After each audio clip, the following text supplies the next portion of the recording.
Now is the winter of our discontent made glorious summer by this sun of York, and all the clouds that lowered about this house in the deep bosom of the ocean buried.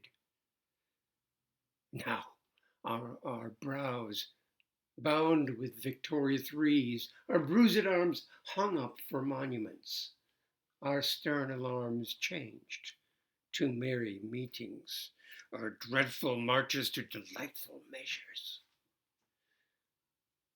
Grim visaged war has smoothed his wrinkled front, and now instead of mounting barbed steeds to fright the souls of fearful adversaries, he capers nimbly in a lady's chamber to the lascivious pleasing of a lute. But I that am not shaped for sportive tricks, nor made to court an amorous looking glass, I that am rudely stamped, and want love's majesty to strut before a wanton, ambling nymph. I that am curtailed of this fair proportion, cheated of feature by dissembling nature, deformed, unfinished, sent before my time into this breathing world scarce half made up, and that so lamely and unfashionable that dogs bark at me as I halt by them. Why am I in this weak, piping time of peace have no delight to pass the day,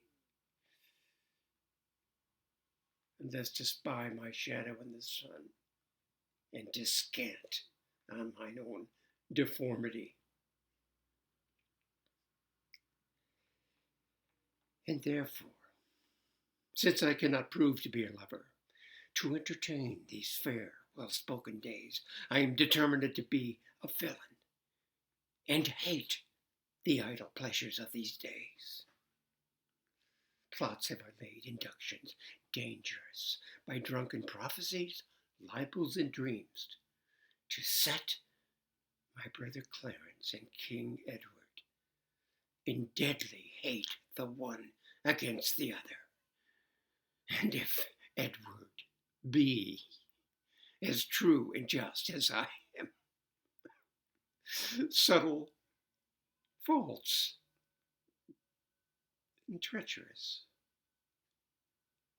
this day should Clarence be mewed up about a prophecy which says that G of Edward's heirs the murderer shall be. Dive thoughts down to my soul. Here Clarence comes.